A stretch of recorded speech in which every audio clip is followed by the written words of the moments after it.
Hello and welcome to a new video. Actually, a new series. It's something that I did last year, and I actually didn't get to do too many episodes, and it was something that I really enjoyed. It was cut short because of, I think it was due to the coronavirus, if I'm not mistaken, because the games were being postponed, something like that. Anyways, we did a few videos. We got quite a few cards right. We made some profit if you followed any of the videos and you bought any of the players that I was suggesting. I did quite well with those players, so it's something that I wanted to start again this year and maybe start it earlier and see if we can actually make some coins earlier this season. Going off on that. When I do have some time to trade, I mostly like to do it based on the wants to watch cards, because those are based on real life performances, and because I really like to watch a lot of football from anywhere around the world. It's something that I really do enjoy, sort of like investing in a player where I get to watch him in the game and root for him to do well, so my card in game does well as well. With that in mind, we're going to have a look at the wants to watch cards now that they are all released, with Team 2 being released yesterday. So it's a bit early to start investing in those. Most of them are going to be overinflated because it's so early and in the year, and there are not that many special cards. So a lot of them are being bought and kept as investments. So I think most of them, the prices are high. You need to be looking very thoroughly to get some deals on the high rated cards, and by high rated I don't mean their rating, but the top tier in terms of big names that you suspect that are going to do well, like Werner or Bale, Goretzka, or stuff like that. So for me, I wanted to start with a lower tier card, one that doesn't have too much exposure, so you don't lose too many coins if you hold on to him or if you buy him and he doesn't do well in a week or so. So the first card that I'm going to check out, and I actually bought already, is Jonathan David. As you can see here, I have 3, 4, 5, 6, 7, 8, 9. I'll probably buy another one to make it 10. This guy I bought at around 22,500. Let's see where his price is at the moment. I suspect he's still going to be there. I don't know if that price is the best at the moment. 23, there's 22. Let's see if we can buy that. Probably not. So at 22.5, I still think it's an okay price. Just a bit inflated. I think his price would have been better at maybe under 20, to be honest. He is a 77 rated card, as you can see, from Lille.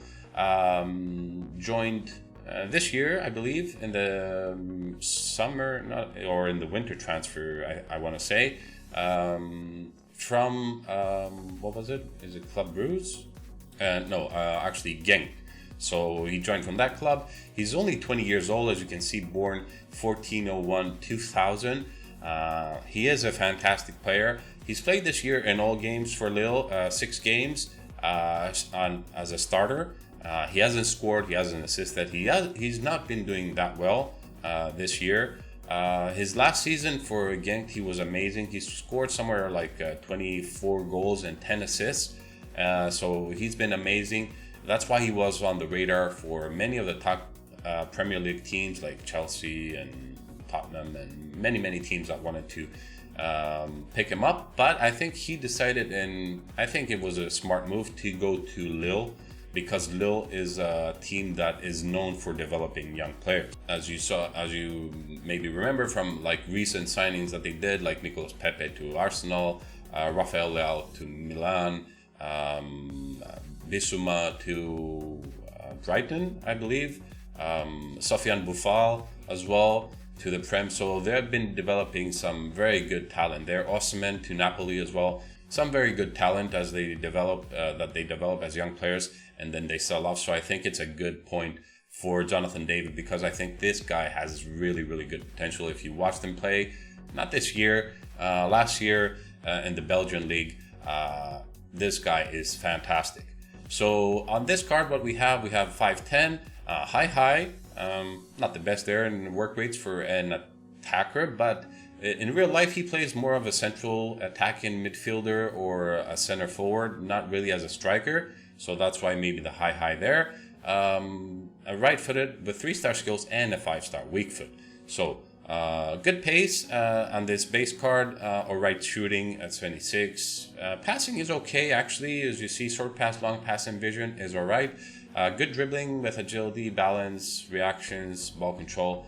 No defending. Great stamina, good strength, but very low aggression. No traits, solid player, so that means he probably won't get injured in the games. Now, what I mean by good stats is because this is a 77 base card, so with a 77 card, I think these are good stats. Now, if he gets a 1 in form, he will jump right away to an 81, so he'll get +4. So with +4 on these stats, I think he's going to look like a very, very good card. At 81, and then at 81, if he gets another inform, he gets +3. I believe he goes to 84. I believe if this guy goes to an 84, we are talking about an amazing card. Okay, with +7 on this card, I think he's fantastic. So, but let's take it one step at a time. At an 81 level, I believe this card is going to be very sought after. He is from the French league. He is from Lille. This year you get quite a few players that are going to give him that great strong link. Right away you have Renato Sanchez, which has already 1 in form and is a card that a lot of players are using in their team. It's a fantastic looking card.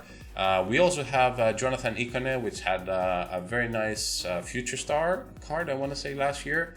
But this year he has a right mid, so he directly links to Jonathan David in a 4-3-3 formation with a strong link.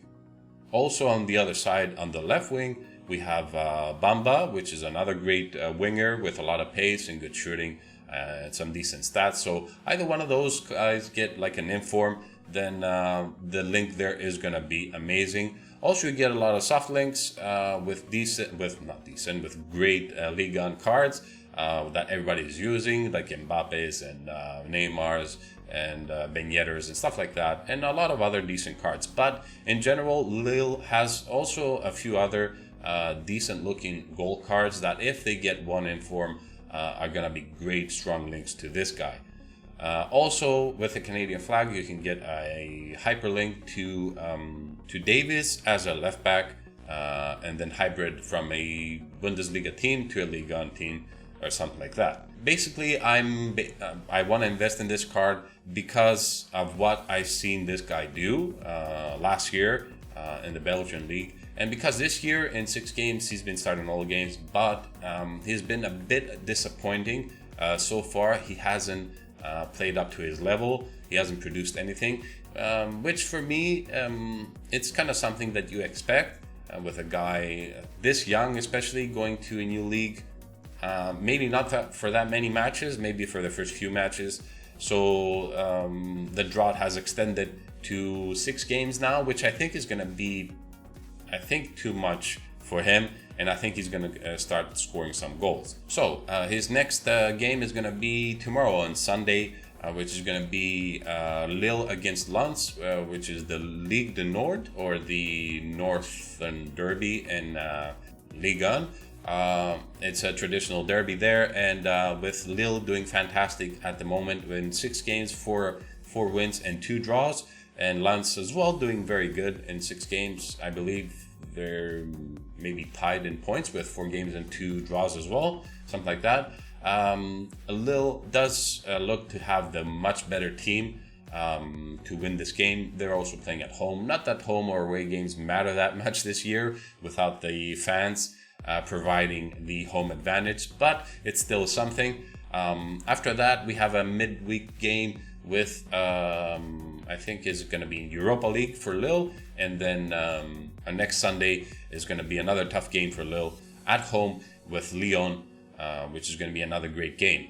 So for me, I'm basing that this week on tomorrow's game. David, because he's going to start again. The good thing about this card is that he always starts, is the new star signing for Lille, so I don't see him being left out at all in any games.